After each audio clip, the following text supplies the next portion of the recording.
नमस्कार।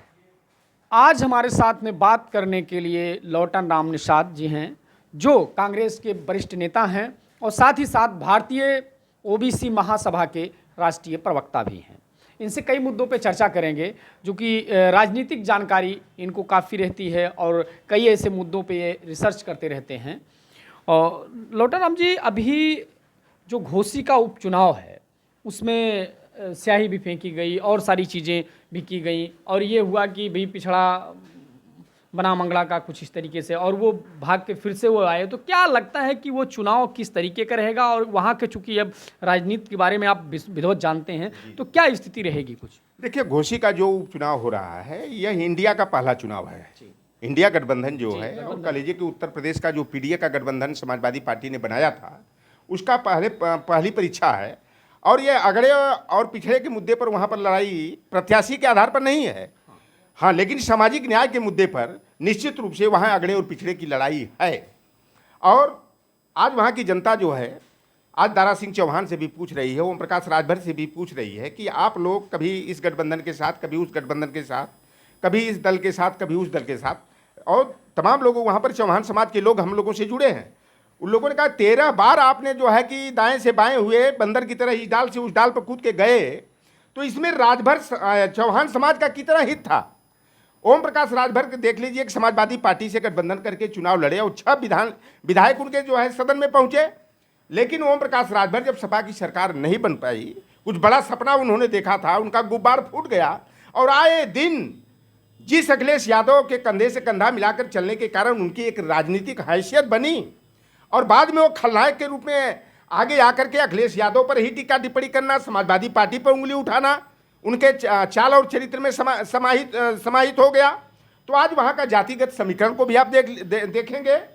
और जो असंतोष है राजभर समाज में, निषाद समाज में और चौहान समाज में विशेष करके, उसका लाभ समाजवादी पार्टी के प्रत्याशी को बेहतर तरीके से मिल रहा है। और वहाँ पर जो सुधाकर सिंह हैं, सुधाकर सिंह का जातीय आधार तो बहुत कम है, 10,000 11,000 उनकी बिरादरी का वोट है। लेकिन जातिगत समीकरण कि मुसलमान का 90,000 वोट है, तो क्या वह भारतीय जनता पार्टी के साथ जाएगा? क्या यादव का वोट 65,000 है, क्या भारतीय जनता पार्टी? अरे कुछ वो छुट भैया टाइप हो, जो रेवड़ी के चक्कर में पड़े हुए यादव समाज के हों चाहे अदर बैकवर्ड्स के हों, वो उनके 1, 2, 4 वोट देने से जो है कि कोई जो है समाजवादी पार्टी की प्रत्याशिता कमजोर नहीं होगी। 22-24 हज़ार वहाँ निषादों का वोट है। और भारतीय जनता पार्टी निषाद राज और राम की मित्रता का हवाला देकर बार बार हमारा वोट लेकर के ठगने का काम किया, वादा खिलाफी करने का काम किया। भारतीय जनता पार्टी ने संकल्प लिया था कि 2012 में कि हमारी सरकार कभी बनेगी तो हम निषाद मल्ला, केवट बिन, धीवर कार, गुड़िया, तुराहा, बाथम, माझी, कुम्हार, प्रजापति हैं, भर राजभर हैं, नुनिया है, बंजारा है, चौहान है, इनको अनुसूचित जाति का दर्जा देंगे। लेकिन भारतीय जनता पार्टी की डबल इंजन की सरकार बनने के बाद हमें न तो अनुसूचित जाति का आरक्षण मिला, और निषाद मछुआरों का बालू मौरंग खनन, मत्स्य पालन का, मत्स्या खेत और शिकार माही का जो परंपरागत अधिकार था, उसको भी छीनने का काम किया गया। वही घोसी विधानसभा में पिछली बार जो है कि निषाद समाज का एक वोट भारतीय जनता पार्टी को पड़ा था। अब शायद कसम खाने के लिए का वोट जो है भारतीय जनता पार्टी के प्रत्याशी दारा सिंह चौहान को मिला, क्योंकि हमारे सम्मान की प्रति देखिए जातीय जो समीकरण है जी, उसके आधार पे क्या समाजवादी पार्टी के कैंडिडेट की जीत हो रही है आपके हिसाब से? आप गणना कर लीजिए। आप 90,000 मुसलमान, 65,000 यादव, 71,000 72,000 जो है अनुसूचित जाति, आप इनका देख लीजिए। चलो फिर आ जाइए निषाद का 22,000 20,000 24,000 जो वोट है, यह हो गया एक तरफ। भूमिहार 5-6 हज़ार वहाँ पर हैं, वह भारतीय जनता पार्टी के साथ जाएंगे, उसको नकारा नहीं जा सकता। ब्राह्मण समाज का भी यही 4-5 हज़ार वोट है, यह ले लीजिए, मतलब 10,000 ही हो। दारा सिंह चौहान की बिरादरी का वहाँ पर जो है कि 52 से 54,000 वोट है। लेकिन आज चौहान समाज के लोग दारा चौहान का बहुमत के साथ विरोध कर रहे हैं।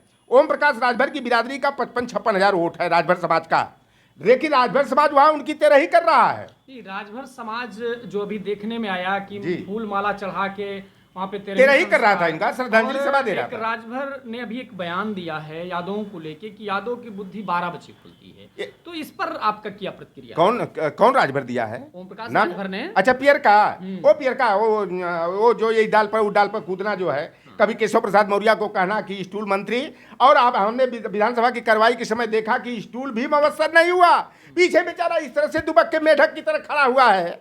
तो ओम प्रकाश राजभर के जानते हैं, हमारे यहाँ गाजीपुर बलिया में पूर्वांचल में कहा जाता है बतीहर मनई के बात का तो महत्व होला, यानी जो बतधर आदमी होता है जो है उसकी बात का महत्व होता है। ये लतीहर और लतखोरों की क्या बात करते हैं भाई, ये लतखोर आदमी है। आज सलेमपुर में दौड़ा के लतियाए गए थे यही ओम प्रकाश राजभर।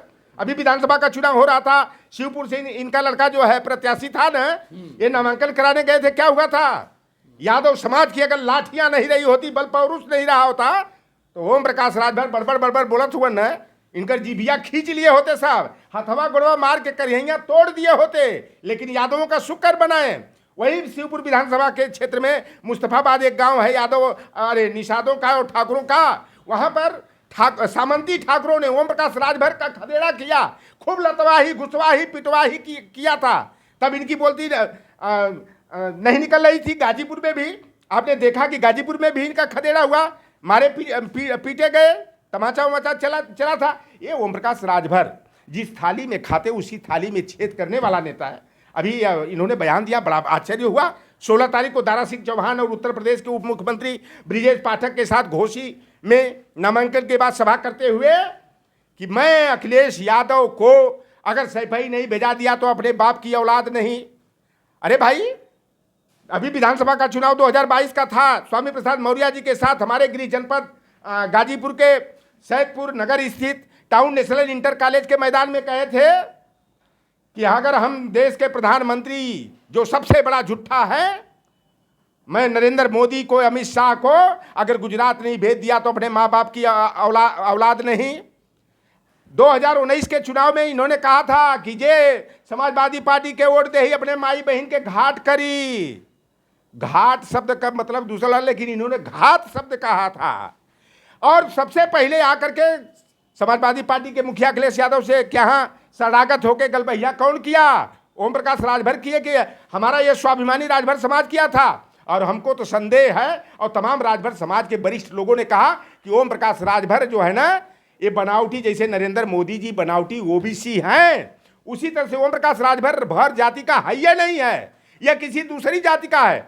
और भाई देखो, बार बार अपने माँ बाप की असली औलाद नहीं है, ये औलाद नहीं। तो हमारे यहाँ एक बात होती है कि जिसके बाप का पता नहीं होता, ठिकाना नहीं होता है, गलत संबंधों से जो औलाद पैदा हो जाती है, तो उसकी माँ लोक लज्जा से लाज बचाने के लिए कहीं बसवारी में, कहीं सरपत में, कहीं नारा खोहा में फेंक देती है। उसे हरकसवा लड़का कहा जाता है।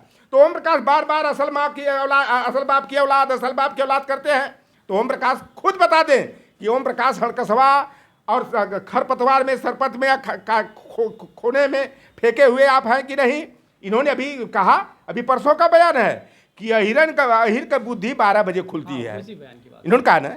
और मैंने जो आकलन किया है, ये पहले हम लोग भी बचपन में कुछ सामंती जाति के लोग कहते थे, ये निषाद जी चौधरी साहब, अहिरन ये 12 बजे बुद्धि केकर खुले ले, ठेंगुना में केकर बुद्धि होले, तो कहें अहिरन का।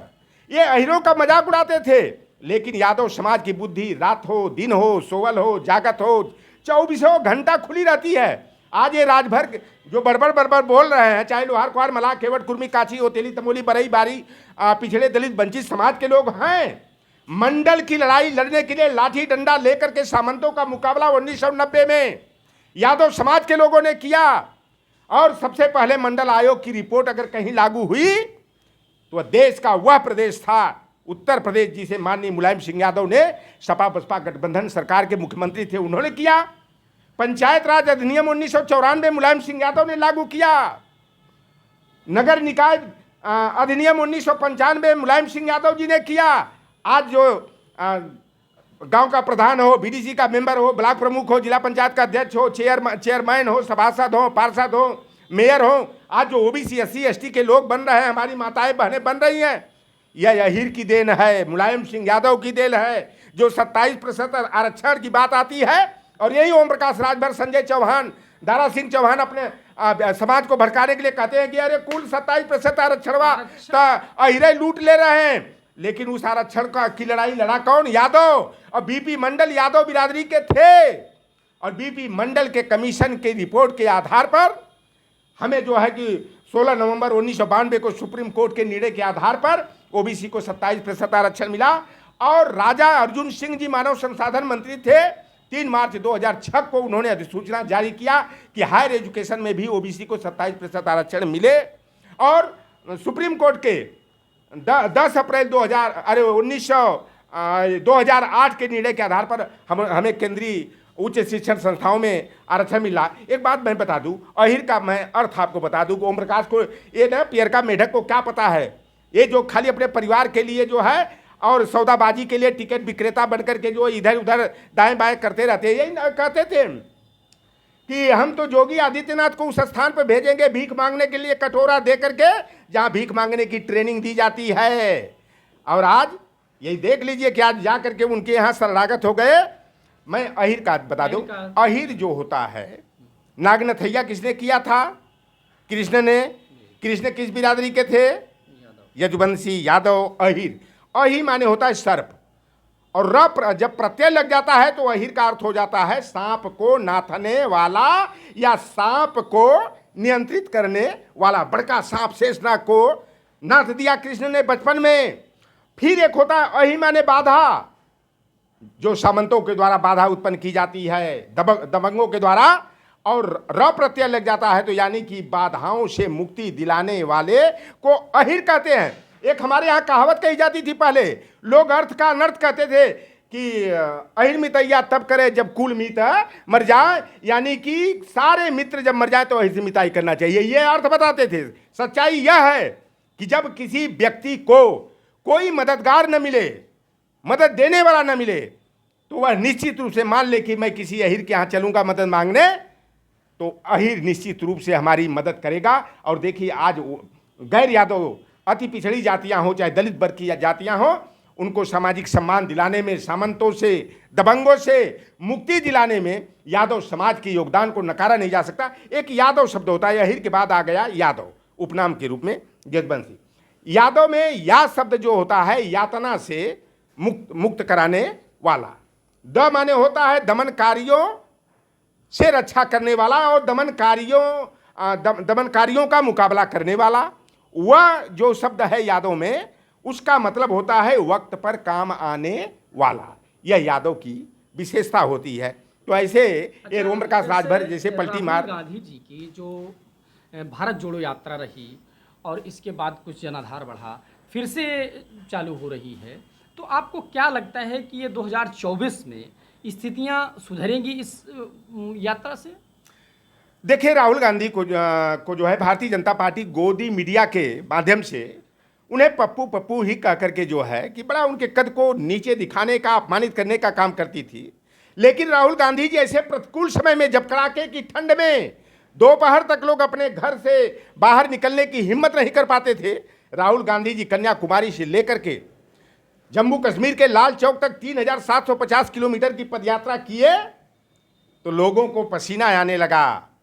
और भारतीय जनता पार्टी जिस राहुल गांधी को पप्पू कहती थी, उनकी छवि से घबराने लगी। और राहुल गांधी की चर्चा देश में नहीं, गांव गिराव के साथ साथ अंतर्राष्ट्रीय पटल पर होने लगी। और राहुल गांधी को लोगों ने कहने लगे, भारतीय जनता पार्टी के लोग भी अगर पूछ लीजिए, भले वो कुछ नेता टाइप वैसे हो, भले न कहें, लेकिन भारतीय जनता पार्टी वाले कहते हैं कि राहुल गांधी वास्तव में नेता हैं। आज देश का सबसे बड़ा कोई नेता है तो राहुल गांधी हैं। और राहुल गांधी जननायक के रूप में अपनी छवि को स्थापित कर लिए हैं। और आज नरेंद्र मोदी हो, चाहे गृह मंत्री अमित शाह हो, चाहे भारतीय जनता पार्टी का कोई नेता हो, वो राहुल गांधी से सामना करने की हिम्मत नहीं जुटा पाता है। आप देखे होंगे कि संसद में जो प्रतिपक्ष के नेता, इंडिया गठबंधन के लोग, प्रधानमंत्री से संसद में आकर के मणिपुर के मुद्दे पर चर्चा करने की मांग कर रहे थे। नरेंद्र मोदी जी इतना घबरा गए, इतना डर गए कि एक जो कभी सास भी कभी बहू थी, एक नेत्री है जो कभी बंबई के बांद्रा के वेस्ट में मैकडॉवेल के होटल में बैरा का काम करती थी, कप प्लेट धोती थी, और एक बेचारी महिला आई, देखी, उसकी गरीबी पर तरस खा के अपने घर में शरण दिया। और जिस महिला ने शरण दिया उसी के पति का मंगलसूत्र छीन करके जो है उस सहेली के घर में आग लगाकर उसके पति को लेकर के फुर्र हो गई, वह उदित कर रही है। ये कौन कहा जाता है? Flying kiss. Flying kiss Rahul Gandhi, तुम्हारी औकात है? तुम्हारे राहुल गांधी की तुलना में तुम्हारी हैसियत क्या है?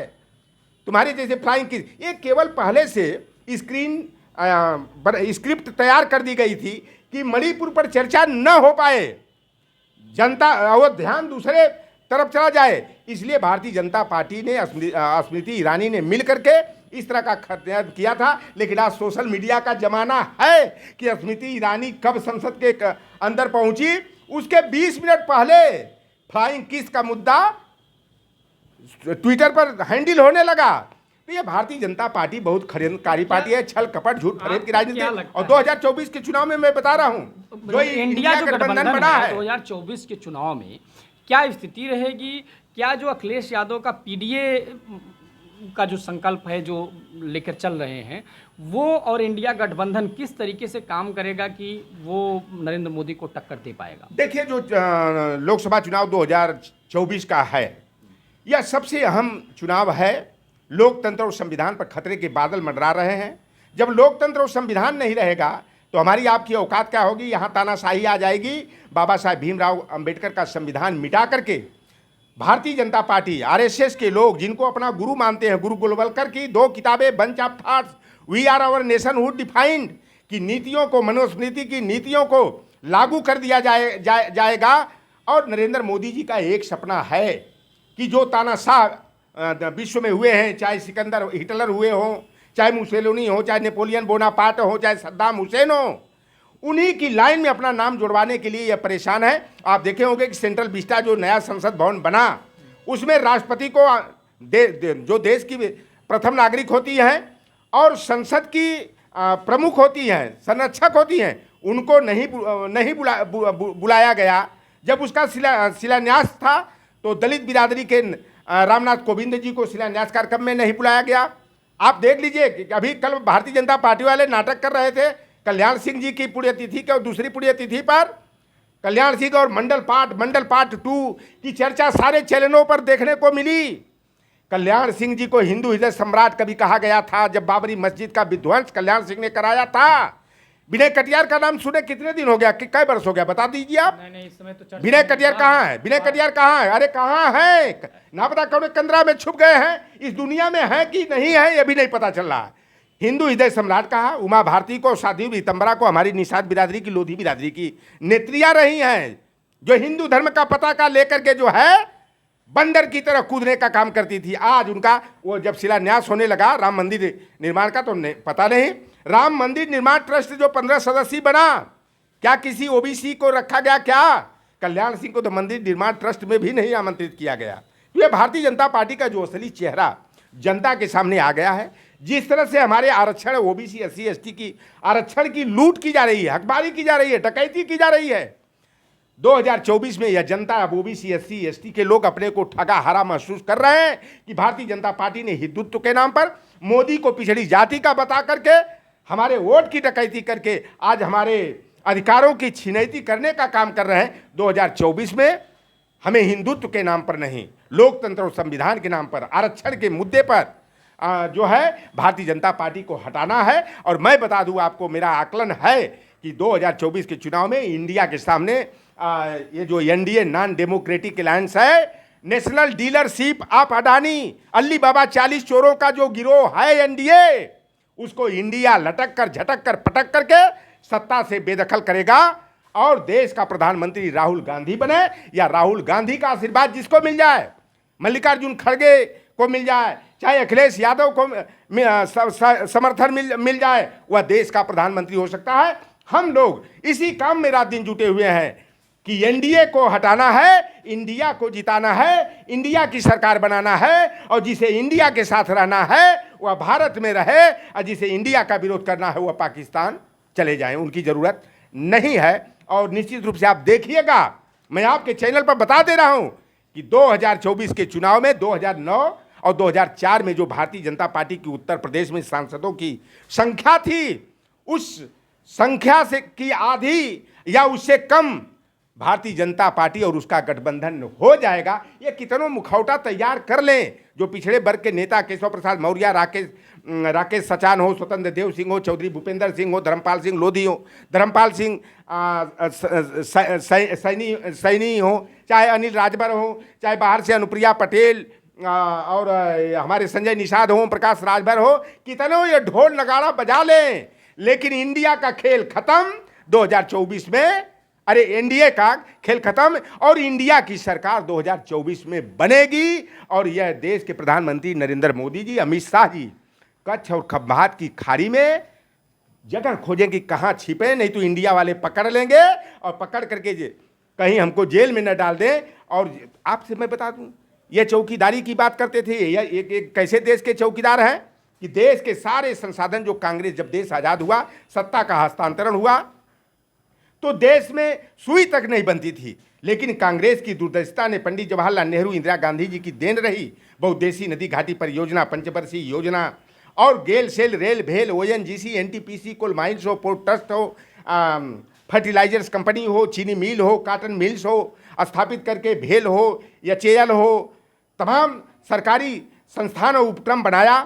ये एम्स का फर्जी प्रचार की, भागलपुर में एम्स बन गया, वहाँ पर पानी लहरा रहा है, मार एकदम नाव चल रही है। राजस्थान में जहाँ एम्स के उद्घाटन की बात किए, वहाँ पत्रकारों ने जाकर खंगाला, 10 किलोमीटर में कोई एक रूम नहीं कहीं दिखाई दिया, वहाँ जंगल, झाड़ झंखाड़ और पहाड़ दिखाई दिया। तो ये भारतीय जनता पार्टी केवल मीडिया ट्रायल करा करके जनता को गुमराह करने का काम करती है। और भाजपा का असली चाल और चरित्र जनता के सामने आ गया है। अब ये कितनों गोदी मीडिया के माध्यम से मीडिया ट्रायल कराएं और भाजपा का खेल ख़त्म है। और एक बात आपसे चैनल के माध्यम से बता दूं कि भारतीय बैंकों का कई अरबों रुपया लेकर के लूट कर भागने वाले कौन हैं? 29 में एक विजय माल्या का नाम निकाल दीजिए तो मेहुल चोकसी हो, नीरव मोदी हो, निशान मोदी हो, ललित मोदी हो, तमाम जो जितने भगोड़े हैं सभी के सभी गुजराती बनिया हैं। और लखनऊ एयरपोर्ट जाके देख लीजिए, अहमदाबाद एयरपोर्ट देख लीजिए, 50 साल के लिए अडानी ग्रुप को दे दिया गया।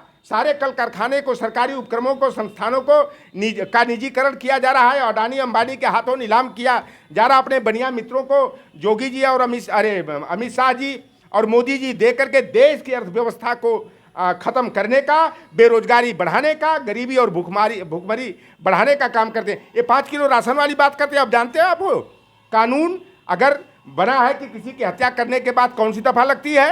आईपीसी की कौन सी धारा है? 302 लगता है ना। ये कानून बना है ना 1860 में अंग्रेजों ने बनाया। आज उसके तहत सजा होती है। कोई किसी बहन बेटी के साथ बदतमीजी करता है तो 376 का मुकदमा लगता है। कोई डकैती करता है, किसी का धन लूटता है तो 394 की धारा लगता है, जो 1860 में यह बना था।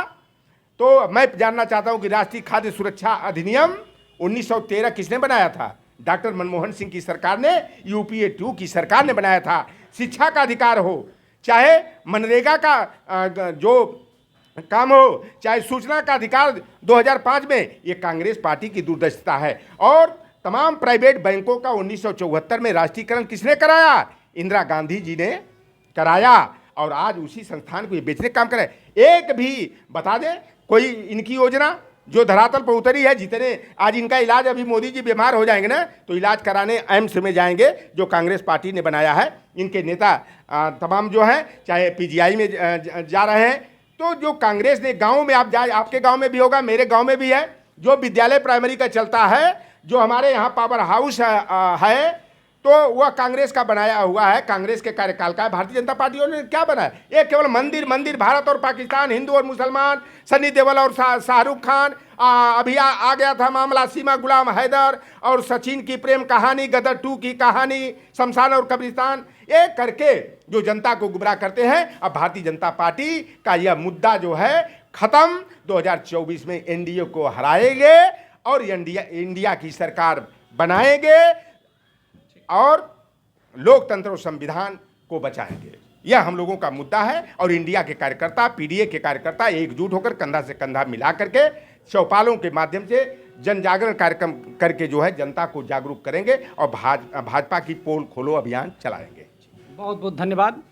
ये थे लोटन राम जी, जिन्होंने बेबाकी से अपनी बात को रखा और साथ ही इन्होंने कई आरोप लगाए बीजेपी पर जो बड़े ही गंभीर आरोप लगाए और इन्होंने ये कहा कि 2024 में इंडिया सरकार में आएगी और घोसी उपचुनाव को लेकर भी इन्होंने अपनी बेबाकी से बात किया। ओम प्रकाश राजभर को